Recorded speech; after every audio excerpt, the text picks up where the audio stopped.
Mississippi is one of the most corrupt states in our country. And nobody, including the people that live in Mississippi, give Is a raise Mississippi minimum wage to at least $15. God dang. There ain't no way folks still out here getting paid $9, $10 an hour. Come on now, gang. They can't even get you a cheeseburger. People talking about, oh, Mississippi's cheapest state in the country. Mississippi's cheapest state to live in. That's the poorest state in the country. I'm going to tell you, there ain't nothing cheap about Mississippi. How much my car tag was in Tennessee? $73. My truck tag in Mississippi is $500. $500. On top of, I got to pay state tax out of my check. I got to pay hella property tax. Only thing cheap about Mississippi is the roads you got to drive on. Those some bitches are cheap. Cheap. Okay, all I want to know is why is everything so expensive? Like, I live in Mississippi. Why is a house, a 3-bedroom, 2-bathroom, $250,000? Why is a car $40,000? Today we turn to Mississippi, where rising utility, rent, gas, and grocery bills are fueling frustration among many Trump voters and others across the state. As everyday costs climb, families say the pressure is becoming impossible to ignore. Listen closely as people share their personal stories behind this growing economic strain.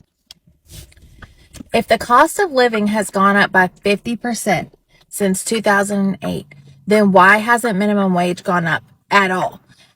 My sister-in-law posted something yesterday saying that where she lives, minimum wage has been raised significantly. It's like $18 an hour or something in Denver, which is wonderful. I think that's wonderful. Ours in Mississippi is still $7.25, and that's the federal minimum wage. $7.25. I can remember when I was in high school working a part-time job when it went up from $5.25 to $7.25. And that I graduated in 2008, so it had to be around that time. So I Googled it today. The cost of living has gone up 50% since 2008. And the minimum wage is still the same. That's insane. I don't even know that much about it, but like, who changes that? And why aren't states keeping up with the inflation? It's crazy. But seriously, 50% since 2008 is crazy. Crazy. I just got a letter in the mail from the power company talking about your power is about to get brighter. No, I want the same dimness around this bitch that I had last month and the same exact bill. The electric company are the devils, bro. For real, man. I've been arguing with these people all day. And let me explain to you, man, if you guys had any experience with these new smart meters, the way that they read electricity now. Well, they just installed one at our house like 2 months ago. And we just got our first bill after it.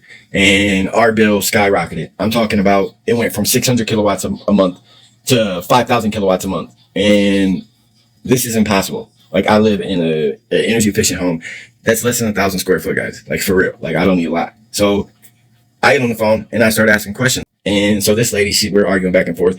And she's going to say, stop being dramatic. So instantly, I start going off. I'm upset. I'm asking to talk to a supervisor. Won't let me talk to a supervisor, nothing. So finally, they tell me that that is right. And the way that my old meter was reading my electricity has always been wrong. Now, I'm going to tell you, I've only had $80 at most light bills. Now, I know in the wintertime things get up there, but man, we keep everything cut off. Literally, I only have a TV and a few things on at once. Really, really, really low. And the fact that they tell me that now my electric bill is almost $1,000, and that the way that the electricity has been read this whole time has been wrong through their meter, and they tell me that I got to pay for it, and if I don't, they're going to shut my electric off. It is true that utilities, like everything else, are just continuing to impact everyday customers and putting more and more pressure on everybody's wallets. It is common during the winter to experience high bills when we've seen below freezing temperatures on a sustained basis. And that's what we had in 2026. We had more than 30 days below freezing, and that's unusual to have a sustained period of cold like that. The governor of Mississippi got on Facebook and shared that we have increased our wages by 5%. And he was very happy about this, like it was a big deal. Sir, 5% doesn't even cover the increase in groceries lately, much less anything else. And these landlords think that their 1950s houses deserve to have $2,000 a month in rent. All the while, unless you're a nurse or a doctor or work in a factory, you're only making like maybe $8 an hour if you're lucky. 12 to 15 is a good salary around here. So yeah, it's not that great of news like you think it is, Mr. Governor. Every month, I pay my utilities to a zero balance, and I need to know why my bill is $300 and something when I'm out the house 20 hours a day because I'm working. Let's talk about Mississippi. So the healthcare situation is so bad in Mississippi because Republicans won't expand Medicaid or any of those other programs to help give their citizens in Mississippi better health care. So because of it, now Mississippi has decided, what do they call this? Now it's an emergency, a public health emergency about newborns, but they could fix it if they actually fix their healthcare system. And then let's talk about the persistent poverty that is Mississippi. It's in the top 10 states of the 10 worst states to live in due to poverty, especially if you have children. That's Republican leadership, okay? The state of Mississippi is is way down in the bottom, and that's due to Republican leadership. Republicans make communities more poor every time. Like, truly, because I don't know how you survive. And that's so sad that you have to work to survive, and you're barely surviving at that point. You're just living. Probably barely paying your bills. Probably don't have no food in your refrigerator. And if you do, you're having to rely on government assistance because there's no way. There's no way. I went to go get breakfast this morning, and a small combo for breakfast. Just a small, nothing big, nothing fancy. $9.02. Whew. For breakfast. The city of Jackson, basically, Jackson, Mississippi, the residents in the city of Jackson, Mississippi is experiencing outrageous high water bills. Between $600 and $2,400 water bills, guys. Yes, $600 water bill. Am I the only one raise your hand if your light bill and your gas bill and your electricity is out of control? You trying to figure out where is all these new charges? Well, I've been going off, okay, about my bills because I'm not understanding the big jump. So I went off. And they sent me a postcard, child. And it say, we know that the charges is outrageous, and we want to tell you that we're sorry. It's due to infrastructure. I said the word correctly. Infrastructure. This is what they told me on this postcard. But basically it say, we gonna try to work on it, but right now we need our money. Damn. They sent me a postcard to tell me that, yeah, we know your shit real high, but we need our money. Lord, y'all, they won't even let me make a partial payment. They want the whole damn thing. I feel like I'm being pimped. I live alone. There is no reason why my 1 month bill should be $675 when the house is pitch black. When we talk about these data centers, there is no question that the reason why our bills are as high as they are is because you've got these multi-billion-dollar corporations, Meta, Amazon, who come into our communities, who take all of their money and use it, don't pay a dime in taxes, and this is why our bills are the way that they are. We are making all the concessions as consumers in terms of what we can do to lower our bill. Lights, no heat. We're going to bed at night. I go to bed at night with no heat on at all. I turn my heat off at night and get in the bed so that my heat doesn't run all night long. From higher power bills due to AI data centers to rising food prices, many say their paychecks just aren't stretching as far as they used to in Mississippi. For some, it's forcing tough decisions about what they can afford each month. We begin with breaking news at noon. A major economic boost for Mississippi as the governor announces a $25 billion expansion for the state. 3 on your side's Holly Emery joining us live in Madison County now with details. Holly, what can you tell us? Well, Ashley, you heard that right. It's actually a $12 billion additional investment here in Madison County, as well as other parts of the metro, and we'll get to those details a little later. But you can already see some of the work that's happening in Madison County off West County Line Road. I'm going to step out of the way so you can see there are concrete slabs already being laid down. Buildings are already going up for some of the data centers that Amazon is bringing to this area, all, again, in that $12 billion investment happening from Amazon. Now, let me break it down where exactly all that investment is going. $11 billion is going between both Madison County campuses. That's the one here on West County Line Road and the one all the way up towards the mega site. Now, that's going to create 700 jobs. The majority of the jobs are going to be here because that's where the additional buildings are going to be. Now, the other $1 billion is going to the city of Clinton, and that's going to create 100 jobs for their data center. The announcement was made just an hour ago in front of lawmakers, county, and state leaders. And here's what the governor had to say about today's investment. As you've heard me say before, and you'll probably hear me say it again, Mississippi is not attracting the industries of the future. We're building them.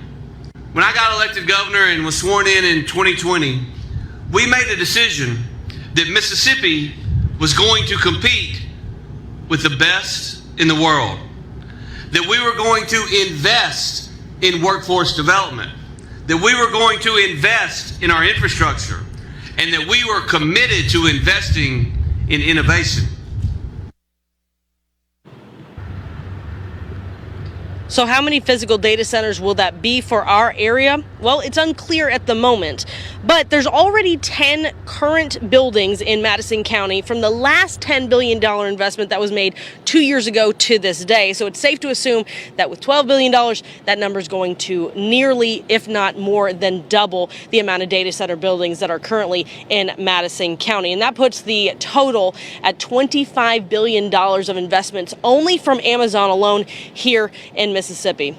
At this point, I don't know if there is a corner of the state of Mississippi that is actually safe. Today, we hear that Clinton, Mississippi, is getting a data center.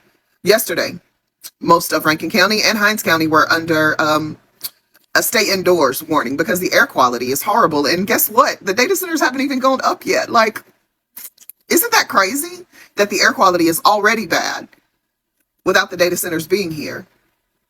So now we've got a full trifecta. Hinds, Madison, and Rankin County, they're getting data centers. I just did a video because there's a company, Black Mountain Battery something. Anyway, they want to build a battery storage facility for lithium-ion batteries on Trickham Bridge Road in Brandon, Mississippi, so that subdivisions like Victoria Place or Stratford Place or North Brandon Estates, East Haven Estates, Evergreen Estates, those subdivisions can be subjected to the harms, you know, equal opportunity and all. I want to just remind you that all of this is only made possible because of legislation championed and signed off by the governor, Tate Reeves, who would not understand actual economic development if it slapped him in his face, but somebody should actually try that. Because he thinks that the way that you enhance education is to completely change it. He's literally running all across the country, touting the Mississippi Miracle, but he is pushing for a school choice program here in the state of Mississippi. That's what he thinks. He also thinks economic development is just allowing corporations to come in and pollute our air, steal our natural resources, and kill people because the actual harms are that bad. You know, there was a big tada, you know, back up, what was that, last week, 2 weeks ago in South Haven, Mississippi, because residents can't sleep. The noise from XAI's plant up in South Haven, they can't sleep. The air quality is horrible. Their kids can't go outside. And guess what? They want that to happen in, let's see, Brandon, Meridian, Mississippi, Vicksburg, Mississippi, Clinton, Mississippi, Ridgeland, Mississippi, Canton, Mississippi, South Haven. They want it everywhere. Isn't that crazy? I mean, we could do things that would actually grow the economy. We could provide potential grants or tax abatements to current businesses that are already operating here in this state. By Mississippi residents, we could do that. We could provide incentives for home builders to build affordable housing. There's a number of things that we could do to actually stimulate economic growth, but we're not interested in actual economic growth. We just want the easy way. We'll just say, oh, we've got corporations who are willing to invest billions and billions of dollars, and we're going to call that economic growth, even though we know that we have given them a fee in lieu of property taxes, and the actual investment is not in the residents. It's not in the communities that will be harmed. It's just the cost of construction, in which these corporations can come in and they can hire whatever contractor they want to. Oh, and the build out Entergy gets 100% reimbursement with no requirement to actually have public hearings or bids or anything. Oh, and the Public Service Commissioner, they can't do anything about it. SB 2001 ensured that. I just would like to remind you, once again, Republicans cannot govern, and the state of Mississippi is the poster child for that. Every community in this state will be harmed by data centers because for some reason, Tater Tot thinks that welcoming in corporations that cause actual harms, not just to the environment, not just to our water, not just to the increase in utility bills, because guess what? They are lying when they say your utility bills will not go up. Oh, and Black Mountain, or Black Mountain Battery, whatever it is. Yeah, they're supposed to help with the infrastructure build out, so the grid won't be strained, because data centers require a lot of energy. Yeah. Anyway, just in case you were thinking maybe you were safe because you are hidden in the hills in Clinton, Mississippi. Maybe you think your zip code prevented the harms from reaching you. There is no depths that Republicans will not go. All they need to do is make sure that the check clears and you can have whatever you want. Did y'all know that Tupelo, Mississippi was the first TVA city, which is the Tennessee Valley Authority, which I don't know all the correct words, but you know what? I realized two of my favorite couple creators, which I didn't really follow a lot of content, couple creators, are Bryn and Mario. Loved Bryn before she met Mario, now they're great. Anyways, something they said when they were talking about Palestine and Gaza, they said, we don't have to make a perfect video, we just have to say something. And so along those lines, I don't have to know all the words and all the technical things. If you look this up on TikTok, you can find the videos telling you the exact things. But this is something that we as Mississippians, we as Southerners, we as people, I think across, it might be 13 states, but it also might be, I don't want to say 30 and be wrong, but also I'm just keep recording and y'all are going to have to look it up. Sorry, it's probably 13 then. Right now, it is a privatized resource, but it's regulated by the government, but in a good way. Anyways, basically, the TVA helps give all of us affordable electricity, right? Yes. Even if you use all the different, lots of different places covered by TVA get affordable electricity because of them. They're looking to make it a corporation, make it profitable. Not only that, Elon Musk is looking to use it to power and cool off his data centers. And also, so then I was reading comments from people who don't have TVA and are in other parts of the country, and their power bills. I thought mine was bad because I keep it on 68 in the summer. I have to be cold. I'm sorry. Sorry. And it still costs $1 million. But imagine what it would be without TVA. Y'all go look it up. I don't know. Okay, I actually have more to say because the reason I haven't posted a lot of videos that I think are important to post is because I have to say all the names right and all the things and blah, blah, blah. No, I don't. I just have to help spread information the best I can. I was on TVA's chairman's website, trying to find all the things. Donald Trump has been up their butt trying to get the person, the head person on their board or I don't know all the words. He has been so hard trying to clear the board out of everybody who's qualified to be on there so he can put some kind of cronies in there. If Donald Trump is focusing his energy there, maybe we should also focus our attention because what's going on? I don't know, but something to look at. The stories you've heard today highlight how rising utility, rent, and grocery costs are reshaping daily life across Mississippi. For many Trump voters and others, these financial pressures are raising deeper concerns about the economy and their future. These voices remind us that economic challenges aren't just statistics, they're lived experiences. If this video gave you a clearer picture of what people are facing, share your thoughts in the comments below. Don't forget to like, subscribe, and share this video to help more people hear these stories. And click the video on your screen to see what's happening in other states across America.